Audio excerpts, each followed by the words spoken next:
Pemirsa, tepat 2 tahun pemerintahan Jokowi Amin berjalan. Dari hasil evaluasi beberapa lembaga survei, kepuasan terhadap kinerja Jokowi Amin cenderung menurun.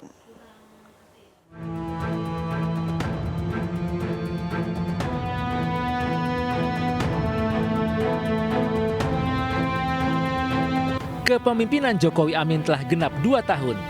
Beragam catatan positif dan negatif mengiringi perjalanan roda pemerintahan. Yang menjadi sorotan ialah kepuasan terhadap kinerja Jokowi turun berdasarkan hasil survei. Beragam hal diduga menjadi indikator turun naiknya tingkat kepuasan masyarakat terhadap Jokowi.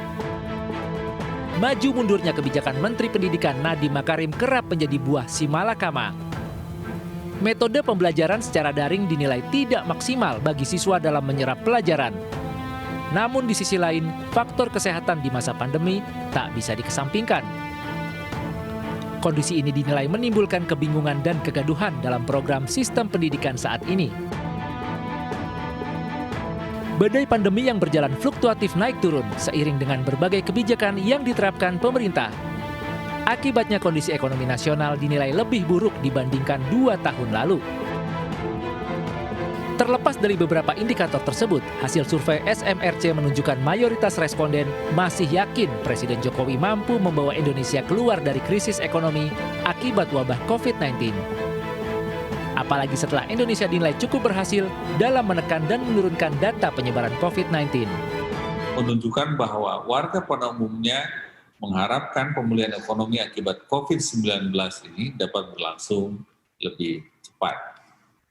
Warga pada umumnya masih sangat atau cukup percaya bahwa Presiden Jokowi mampu membawa Indonesia keluar dari krisis akibat COVID ini.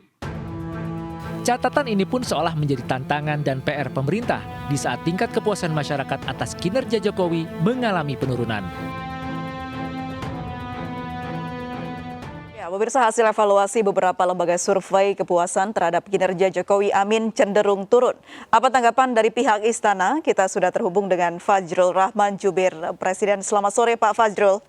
Selamat sore, apa kabar? Baik Pak Fajrul, apa kabar? Selamat sore juga Pak Putra, apa kabar? Salam sehat. Pak Fajrul, kami ingin menanyakan mengenai evaluasi beberapa lembaga survei ini, kepuasan terhadap kinerja Jokowi turun Pak cenderung ya. Bagaimana tanggapan dari pihak Istana? Terima kasih. Pertama, menjawab mahasiswa, Indonesia sedang baik-baik saja. Kenapa? Karena mahasiswa Indonesia masih tetap berdemonstrasi, masih tetap melakukan kritik terhadap pemerintahan, berarti demokrasi di bawah pemerintahan Joko Widodo tetap berjalan. Alhamdulillah, mahasiswa tetap melakukan kritik, masyarakat tetap melakukan kritik, dan mereka dilindungi oleh konstitusi dan dilindungi juga oleh Undang-Undang Nomor 9/98. Cuma supaya lebih baik lagi mahasiswa agar dalam berdemonstrasi membaca Undang-Undang Nomor 9/98 tentang kemerdekaan menyampaikan pendapat di depan umum agar perlindungan dari negara semakin maksimal dan mereka bisa menjaga kritik dan dialog ini berjalan dengan baik. Kedua, terhadap laporan lembaga survei, kami tentu menyatakan terima kasih sebesar-besarnya. Apa yang menjadi kekuatan, misalnya bahwa 80% masyarakat, 81% masyarakat menurut SMRC melihat pemerintah mampu menangani COVID-19 dan kemudian juga dalam protokol kesehatan juga di atas 70%. Itu berarti selama 2 tahun ini upaya pemerintah menegakkan 3 strategi di bidang kesehatan, perlindungan sosial, dan pemulihan ekonomi berjalan dengan baik. Kesehatan, Indonesia diakui nomor 6 di dunia dalam vaksinasi. Semoga semua mahasiswa yang berdemo sudah divaksinasi sehingga mereka aman dalam menjalankan kritik. Kedua, perlindungan sosial berjalan dengan baik sehingga kita bisa menekan atau setidaknya mengendalikan angka penurunan kemiskinan. Dan yang ketiga, pemulihan ekonomi berjalan di triwulan kedua sudah 7,7%.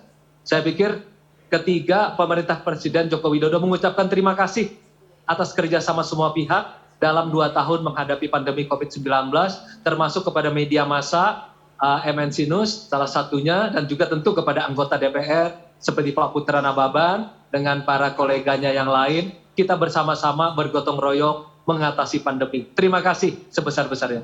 Baik Pak Fajrul, ini Mengingat atau saat ini sedang masih berlangsung begitu ya demo yang dilakukan oleh mahasiswa. Tadi Pak Fajrul menyinggung sedikit bagaimana cara mahasiswa menyampaikan aspirasi ini. Tadi mahasiswa mengutarakan kalau mereka menunggu pihak istana menemui mereka. Nah, apakah perlu ada pihak istana yang bertemu dengan mereka, Pak Fajrul, seperti apa? Biasanya kalau di istana yang berhubungan secara langsung dengan masyarakat adalah kantor staf presiden. Nanti saya lihat tadi ada dari kantor staf presiden, mungkin akan bisa ditindaklanjuti oleh mereka. Saya sudah mendengar juga, mudah-mudahan bisa segera ditindaklanjuti.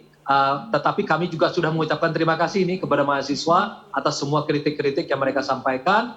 Tentu juga apabila menyangkut undang-undang bukan saja kepada pemerintah, tapi tentu juga kepada DPR. Nanti bisa disampaikan kepada Pak Putra Nababan dan para koleganya. Baik, Pak Fajrul, kalau bicara evaluasi dengan adanya survei yang menyebutkan kinerja Jokowi dan Maruf Amin menurun, apakah ada poin-poin tertentu Pak yang mungkin juga dievaluasi dari pihak istana, Pak? Yang menarik kalau misalnya dari Litbang Kompas, ekonominya cukup menaik ya, ada kenaikan. Tapi memang di bidang politik dan hukum ini memang kami berterima kasih ada evaluasinya, tetapi kami ingin melihat lebih jauh mengenai indikator-indikator yang dalam survei tersebut dilakukan.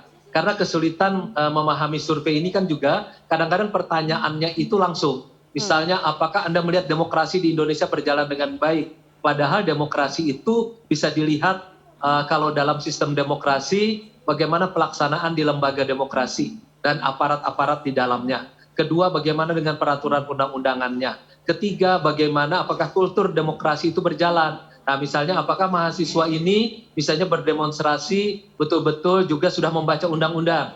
Apakah mereka menaati aturan hukum yang berlaku. Jadi tidak ada masalah.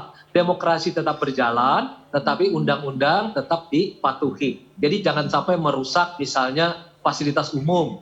Kemudian mereka tidak boleh berdemonstrasi di rumah ibadah. Kemudian ada jam waktu tertentu untuk melakukan demonstrasi. Itu bagian dari demokrasi juga. Jadi demokrasi itu dari lembaga demokrasi, peraturan perundang-undangan tentang demokrasi, dan kultur demokrasi juga harus dikerja bersama-sama. Nah, inilah kami dari pemerintah, Pak Putra Nababan dari legislatif, kami berada di lembaga demokrasi. Nah, mengenai kritik terhadap perundang-undangan itu bisa diajukan kepada legislatif juga, dan mari kita bersama-sama, misalnya terhadap Undang-Undang ITE tahun 2010 sudah direvisi oleh Presiden Joko Widodo dan sekarang juga direvisi. Jadi masukan dari semua pihak termasuk mahasiswa selalu didengarkan dan diupayakan untuk diselesaikan. Karena tidak pernah ada kebijakan yang 100% benar. Karena itu diperlukan kritik. Dan demokrasi menyediakan ruang untuk melakukan kritik itu. Alhamdulillah Presiden Joko Widodo selalu mengatakan demokrasi adalah jantungnya. Kritik adalah jantungnya demokrasi. Baik, terima kasih Pak Fajrul Rahmat, juru bicara Presiden sudah bergabung dan berbincang bersama kami di MNC News. Sehat selalu Pak Fajrul. Terima kasih, salam sehat. Salam sehat MNC News. Baik, pemirsa, kami akan segera kembali dengan dialog terkait evaluasi di bidang pendidikan. Kami kembali usai jeda berikut.